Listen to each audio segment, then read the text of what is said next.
Hello lads, lassies, and those of unspecified gender, it's the Irishman here, and today I'm going to be talking about what would have happened if Goku married Bulma. Now, of course, this is the second part to this what if, and if you have not already seen the first part, I would greatly recommend you go check that video out before coming back to this one. And now, without further ado, let's get into the actual story of this what if. After 1 year's worth of training, Goku and Gohan would consider themselves prepared enough to face the Saiyans. Now, where would Piccolo be during all of this training? Well, he'd actually be at King Kai's. Seeing as nobody else really had the opportunity to go, Kami would approach Piccolo suggesting he do this. Now, King Kai never really seemed like he cared about morality, at least not an awful lot. Yeah, sure, he didn't like people like Frieza, but if it's someone who's morally neutral, like Piccolo, at least at this point, I feel like King Kai'd be willing to take him in. So Kami would approach Piccolo telling him that he has a way to possibly have Piccolo even surpass the likes of Goku, his longtime rival. Piccolo would of course ask why Kami would want to do this, seeing as he is still the Demon King's reincarnation, although Kami would retort by saying he believes Piccolo has potential to be a whole lot more than his father. In fact, he's already far stronger than what his father was, and far more kind-hearted. And although he takes that second part with a grain of salt, Piccolo would still agree. Now, Kami would be asking a much bigger favor of King Yeba here, but seeing as the stakes are just as high as in the original, he would allow Piccolo to cross Snake Way. And once arriving on King Kai's planet, a few months had already passed, but Piccolo has already gotten a bit stronger from his Snake Way training, so it doesn't really matter. Now, of course, Piccolo would still have a hard time adjusting to the harsher climate and gravity of King Kai's planet, but hey, it doesn't really matter. If Goku is able to do it, Piccolo should be too, and Piccolo would actually have a much easier time using Kaioken, and that's one of the first things he learns. Although King Kai would mostly focus on getting him to learn the Spirit Bomb. It's a way to kind of make sure Piccolo's morality is in check. If he's able to use the Spirit Bomb, then he's able to be a good person. So, King Kai would teach it to him. And although he is much more efficient with Kaioken, he's actually able to learn the Spirit Bomb technique, and use it somewhat proficiently. Piccolo's a fast learner, but the morality issue was, well, a bigger issue for him. He's still able to conquer it though, and activate the technique with relative ease, being able to gather energy from basically whatever source he needs. He's not exactly a good person yet, but he's definitely on his way, and being able to use the Spirit Bomb is definitely a step in the right direction. Now, although the metaphorical journey of becoming a good person would be one that Piccolo would have a lot of progress on, his physical journey in terms of power and actually surpassing Goku is one he makes even bigger strides in. See, although Piccolo would not be able to get up to Goku's 50 million power level, he would be able to get somewhat close, getting up to 1 million. Having that goal marker of Goku's strength definitely help him, as well as a higher starting power. Piccolo would also have Kaioken, which he can use to absurd levels because of his Namekian regeneration. This is incredible for the Namekian warrior, and he is more than pumped up to test his mettle against Goku's, although Goku has actually gotten even stronger than what he was before. He's not going to see the same leaps he got in part 1 from a power level of around 600 to 50 million, as gravity training is only so effective until, much like Zenkai's, it sort of wears itself out. That's not to say he doesn't get stronger, he probably most definitely would, probably getting up to around 60 million, but he would definitely be spending more time on technique-based growth as well as training Gohan, as he realizes he's kind of hit a wall in terms of physical ability. Now Goku, while training Gohan, would realize his son has insane potential, as well as incredible rage, which if he could hone, he'd be unstoppable. Now, Gohan has a bit of a tough time actually accessing all of his power, although I don't think he'd have the same mental limiters he would in the original. See, Gohan had insane power. You might wonder why Goten and Trunks had such an easy time accessing Super Saiyan while Gohan didn't. Well, that's because Gohan sets limits for himself. If Gohan didn't set these limits, he'd be able to access Super Saiyan at half the age Goten or Trunks did. He just couldn't because he was limiting himself in terms of mental accessibility to his power. Here, however, he wouldn't have those same limiters. He would definitely have some, but definitely not the same. He wouldn't be able to access Super Saiyan here, but he would definitely be able to grow as well as get far stronger than what he was before. And I honestly see both Goku and Gohan gaining access to the Akari form through straight brute force. It's not like either of them had a hard time utilizing Great Ape. Goku didn't have much control, but if he could use it now, he probably would. Gohan's definitely the first person who would access the Akari form though, since he still has a tail and still has access to the Great Ape form, as well as gaining control over it last time he used it. Now with Gohan having Akari, Goku would learn the same thing, and then the two would grow exponentially through this training. Not so much in power, at least for Goku, as I said, he's kind of hit a wall, but Gohan, well, he'd be able to reach a power level of around 45 million, which is, well, just absolutely incredible. Although, Goku and Gohan weren't the only people increasing, and I'm not talking about Piccolo, I'm talking about Frieza. See, Nappa and Vegeta wouldn't have any differences in their journey to Earth. As far as they know, they're going there to kill Goku and his brat, and then collect the Dragon Balls. Although, little do they know, during this 1-year time skip while they're trying to get to Earth, Frieza has already gone to Namek, and is currently grabbing the Dragon Balls there. He hasn't found all of them just yet, but by the time any of them actually were to get to Namek, if they even tried to, Frieza would have already gotten his wish. So, just keep that in the back of your head. But now that we have everything figured out for what everyone would be doing during the 1 year, the 1 year would pass, and Nappa and Vegeta would arrive on the planet, looking for the two Saiyans that killed their beloved teammate. Just kidding, they're looking for the Dragon Balls, but yeah, avenging Raditz would be pretty fun. And once Goku and Gohan actually arrive on the battlefield, having sensed an entire city being wiped out, so much loss of life as well as a slight power surge from Nappa, they'd be able to detect that and fly over. Goku and Gohan are genuinely surprised at how unimpressive Raditz and Nappa's power levels are. Vegeta and Nappa, my bad. It's not like they're anything to them though.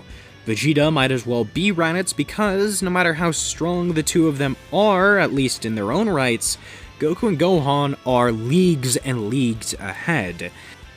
The father and son duo would power up slightly when Nappa goes to check their power level with his own scouter, as he would still have it on, and his scouter would explode on his head, causing him some minor damages, but it's nothing, the lug will continue to carry on. Although it did still hurt. Now, that's besides the point. It doesn't matter how much that hurt, as taking a hit from either Goku or Gohan would be deadly. That's all the scouter really proved. Vegeta wouldn't want to do the same, realizing that these two must be the real deal. Not wanting to waste any time, Vegeta would go to create a Power Ball. Although Gohan, not wanting to risk the safety of the Earth, would shoot a blast at the Power Ball, blowing it up and causing Vegeta to not even begin to transform. This would mean that Vegeta and Nappa are seemingly all out of options. Although, not wanting to actually lose hope yet, Vegeta would rush at Gohan, wanting to get payback for what happened and him thwarting his plan, although Gohan would easily be able to avoid the attack and then counter with his own, chopping Vegeta on the back of the neck, knocking him out. Nappa, not being the brightest light bulb in the bunch, would try and attack Goku, thinking that his son just hurt the prince, how dare him, blah blah blah, and then, yeah, Nappa would suffer the same fate as the prince, not being killed, but being knocked unconscious. Now, this is a curious situation. What are they supposed to do with the Saiyans? Goku doesn't really feel like it's right to kill them, but at the same time, they are a threat to the Earth, and there's no real point keeping them alive. They weren't very strong, and they wouldn't really be a good fight, and, well, they probably do deserve to die. While they're beginning to actually debate whether or not they should kill them, they would hear a transmission from Vegeta's still active scouter. He would have thrown it on the ground, but he wouldn't have actually broken it. He would walk over to the scouter and pick it up. Goku would listen in and then hear something from Frieza, whoever that is. Something about him going to Namek and getting the Dragon Balls. Actually, he already got them, and he just became immortal. Oh, that's not good. Now, they're not really sure who Frieza is, although Goku would vaguely remember Raditz saying something about him. And if he's anything like Vegeta or Nappa, well, this could bring up some problems. As the gang is discussing what all they should do, Vegeta would begin to wake up. Stammering to his feet, although falling back down to his knees, he would crawl over and grab his scouter, coughing up some blood, and beginning to talk directly to Frieza. He would say into the scouter, "The Super Saiyan has been born, and he will bring about your end." He would then fall back into unconsciousness, although this time he would die from his injuries. In case you're wondering how Vegeta would actually get this damaged from a simple neck chop, it's a bit more than that. You have to remember, they're in an extremely rocky terrain, as well as a mountain region. If Vegeta were to get hit on the back of the neck by someone as powerful as Gohan, he would likely fall to the ground extremely quickly, and say he were to land on some pretty sharp rocks, well, that could end up doing some serious damage. And here it actually would. Plus, Vegeta wouldn't actually have much energy left. Seeing as he was hit in the back of the neck, there's a good chance he wouldn't be able to breathe. And if you're not able to breathe, you're not able to live.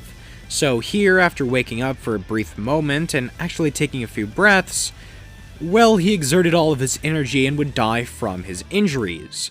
Now, yes, I do love Vegeta, and I would love to keep him alive in this scenario, although he wouldn't serve much of a purpose.